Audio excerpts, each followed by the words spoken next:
Once again आप सभी लोगों का स्वागत है 60 सेकेंड चैलेंज में। लास्ट वीडियो में हमने डिस्कस किया था वर्तिका जी के बारे में कि उनका करियर ओवरऑल कैसा रहेगा। आज हम डिस्कस करने वाले हैं मोना शाह के, जो कपड़वंश गुजरात से है। Late me share my screen. मैंने पहले भी कहा था कि आप लोग जो भी कमेंट्स डालते हो उसमें केवल और केवल बर्थ डेट नहीं डालना है। काफ़ी लोगों ने केवल बर्थ डेट डाली है, लेकिन जो परफेक्ट डेट ऑफ बर्थ है जो हमने कल वर्तिका जी का लिया, आज फिर से हम देखेंगे मोना शाह 7 अक्टूबर 1969। चलो, तो सॉफ्टवेयर को कैसे यूज करते हैं, let me share my screen once again. ठीक है, एस्ट्रोमॉम map of the Maya, the world number one easiest and accurate predictive astrology software. तो यहाँ पर हम लिख देते हैं उनका नाम मोना शाह। ठीक है, उनकी date of birth let me check once again. उनकी डेट ऑफ बर्थ 7 अक्टूबर, मतलब 10/10/1969। यस, 1969। तो आपने यहाँ पर लिख दिया 1969। ये जब भी आपका जन्म मतलब दोपहर 12 बजे के बाद हो तो 24 आवर्स की साइकिल है। तो उनका जन्म है 7:30 बजे। ठीक है, तो यहाँ पर उनका जन्म है 7:30, 1930। लैटिट्यूड लॉन्गिट्यूड में कुछ मत डालना, यहाँ पर सिटी में आ जाना। और जो सिटी में आपका बर्थ हुआ है, जैसे उनका कपड़वंश में हुआ था, यहाँ पर गेट डायरेक्शन कपड़वंश क्लिक यहाँ पर किया एंड सबमिट। सबमिट करने के बाद जो प्रोसेस थी, 10th हाउस को देखना है, उसके नक्षत्र लॉर्ड को देखना है और उसके कस्पर सब लॉर्ड को देखना है। फिर से हम पूरी वही प्रोसेस करेंगे जो लास्ट टाइम हमने अगले लास्ट टाइम हमने जो वर्तिका जी के साथ उनके केस स्टडी में देखा था। सो जस्ट देखो, मैंने कहा था ना कि लास्ट वीडियो में कि उनका जो सन होगा वो छठे या फिर सातवें में होगा, यहाँ पर भी था। और आप देखना वर्तिका जी का भी सन जो है ना वो फर्स्ट या फिर सेकेंड हाउस में ही होगा। अगली वीडियो प्लीज चेक करना। ये देखो, हर एक वीडियो एक दूसरे के साथ कनेक्टेड हो गए। एंड मैं चाहता हूँ कि आप जितना इन्वॉल्व होगे उतना ही आप लोगों को क्लियरिटी आएगी। So without taking too much time, just scroll down, check it, house number 10 जो हमारे कर्मा के साथ कनेक्टेड है। हाउस नंबर 10 का जो लॉर्ड है वो है सैट्रॉन, जो दे रहा है 12 10 11। सब लोग लिखो, चलो सैट्रॉन 10th के सामने लिखो सैट्रॉन, और वो दे रहा है 12 10 और 11। ठीक है, अब देखो सैट्रॉन का नक्षत्र वाला कौन है। तो ऊपर चले जाइए, इस टेबल में द मैप ऑफ माया के टेबल में आपको देखना है कि सैट्रॉन का नक्षत्र वाला देखो, यहाँ पर है रिजल्ट नक्षत्र वाला। तो विनस है, लिखो विनस। तो विनस और नंबर है 5 2 एंड 7। ठीक है, विनस का भी जो सबलॉर्ड है वो विनस ही आ रहा है। तो यहां पर कितने हाउस कनेक्ट हो गए, 5 2 7 12 10 एंड 11।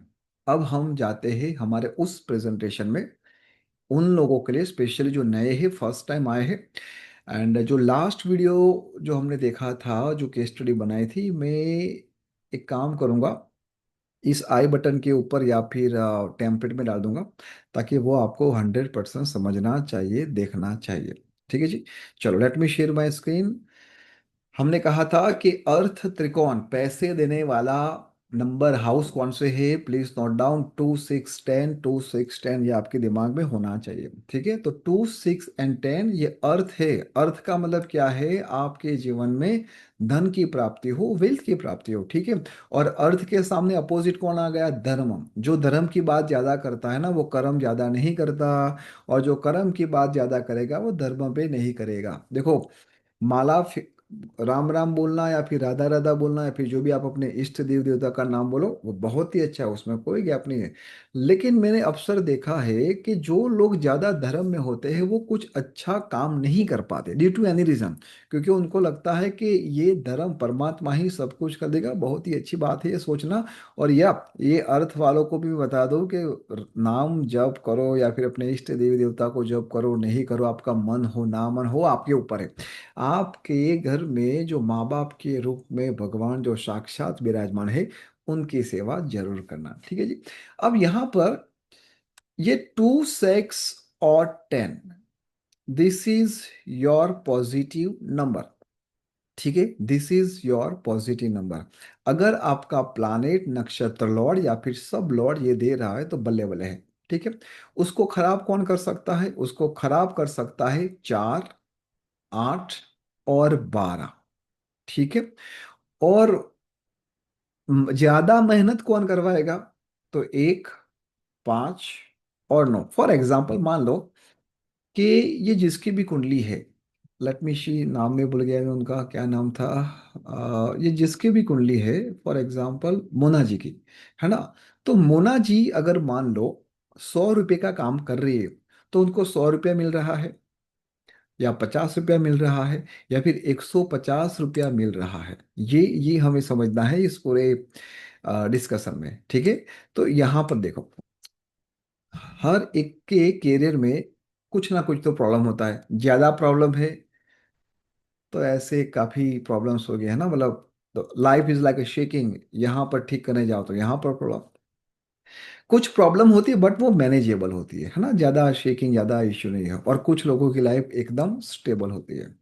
अब मैं यहाँ पर फिर से आपको बताना चाहता हूँ कि इस कैरियर फॉर्मूला के सूत्र को आप लोग लिख दीजिए। लास्ट लेक्चर में शायद मैंने ये सूत्र को आपको लिख के नहीं बताया था, लेकिन मुझे लगा कि मुझे आपको ये लिख के बताना चाहिए। सब लोग लिखो 10th CSL, फिर उसका NL नक्षत्र लॉट, और देन उसका सब लॉट।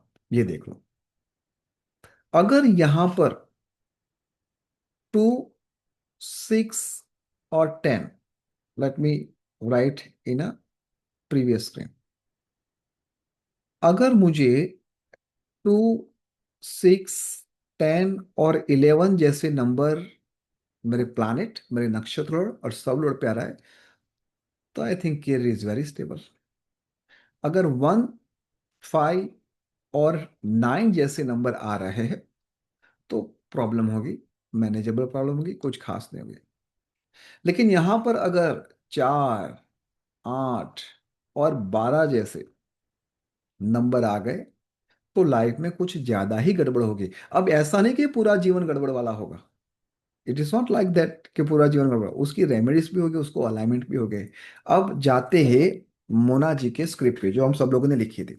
ठीक है। अब आप लोगों को ही बताना मुझे, उनका प्लानट क्या दे रहा है? उनका प्लानट क्या दे रहा है? 12, 10 एंड 11। तो एक 12 एक लाइन यहां पर कर दो। दूसरा क्या है? 10 और 11, तो 10। अच्छा, मैंने यहाँ पर एक छोटी सी गड़बड़ कर दी है। यहाँ पर 2, 6 और 10, नहीं, it is good, nothing, there is no गड़बड़। जस्ट मैं थोड़ा ज्यादा सोच रहा था। 2, 6, 10, 2, 6, 10, दिस इज ओके। यहाँ पर मैं लिखता हूँ 10 और 11। देखो, 10 और 11, तो बहुत ही बढ़िया। यहाँ पर 12 केवल एक ही आ रहा है, लेकिन 10 और 11 आ रहा है, एक्सीलेंट। फिर से 5, 2, 7 आ रहा है, तो 5 नंबर यहाँ पर आ गया। ठीक है, चलो, विच इज ओके। तो एक नंबर यहाँ पर आ रहा है चैलेंजेस में, ज्यादा चैलेंजेस में। एक नंबर आ रहा है मैनेजेबल प्रॉब्लम में, मैनेजेबल चैलेंज में। लेकिन दो नंबर 10 और 11 यहाँ पर आ रहा है, दैट मीन्स कि वो अपने करियर को अच्छी तरीके से मैनेज कर रही है। लेकिन उनके लिए और भी अच्छा हो जाएगा, बहुत ही अच्छा हो जाएगा, अगर वो अब्रोड चली जाए। ठीक है, उनके लिए और भी अच्छा क्या होगा, मुझे नहीं पता कि उनके थॉट प्रोसेस में कभी आया होगा या नहीं आया होगा। लेकिन वो कहीं ना कहीं एक्टर बनना, या फिर फिल्म इंडस्ट्री में आना, नाटक करना, एंटरटेनमेंट में, या फिर म्यूजिक सीखना चाहती होगी। और वहां पर ही उनको कहीं ना कहीं अपना करियर बनाने का मन होता होगा। आप ये जिसकी भी कुंडली है मोनाजी, प्लीज आप राइट करना, और उसके बाद हम देखेंगे। दूसरी बात क्या है कि 4 नंबर का हाउस लग्जरी का भी है, वास्तु का भी है, प्रॉपर्टी का भी है, लैंड का भी है, व्हीकल का भी है।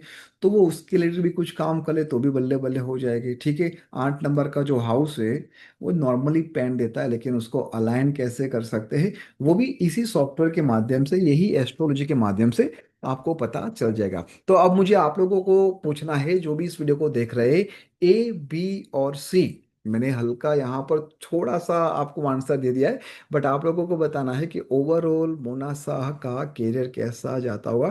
और आपको भी आपके बारे में जाना है, आपके बच्चों के बारे में जाना है। Just simple write down the date of birth, time and place. और जिन लोगों को इस सॉफ्टवेयर का एक्सेस चाहिए, या फिर ऐसे ही हम लाइव क्लास भी करते हैं जहाँ पर हम इस अवेयरनेस को और फैलाएं। मुझे लगता है कि आर्टिफिशियल इंटेलिजेंस के इस दुनिया में कहीं ना कहीं हम हमारे सनातन धर्म को, सनातन विद्या को, हमारे एंशियंट साइंस को भूलते जा रहे हैं। तो ये एक प्रयास है, और एस्ट्रोमॉम मैप ऑफ माया, जिस माया में हम सब लोग बंधे हो ना, उस माया को समझना है।